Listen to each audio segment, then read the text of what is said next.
says that there isn't a greater love out there than a man who sacrifices his life for his friends.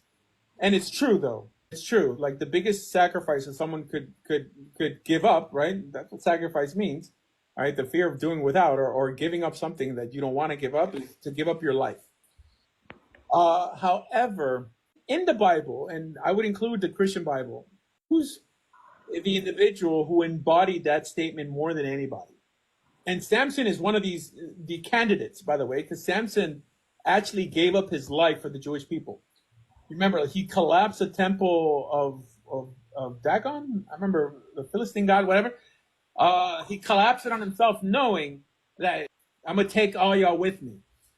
All right. However, Moses, the reason Samson doesn't really take the cake is because he was gonna die anyways. Right. I mean, like he was missing eyeballs. His hair was all cut like crazy, whatever. I mean, he had like a mullet.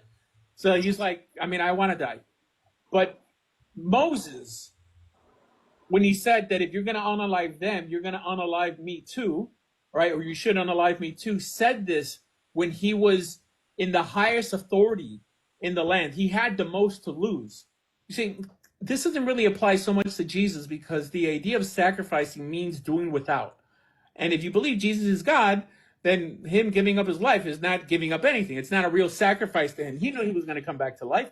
Right. However, Moses, being to the Torah, never really talked about an afterlife, and he was already the tops of the tops.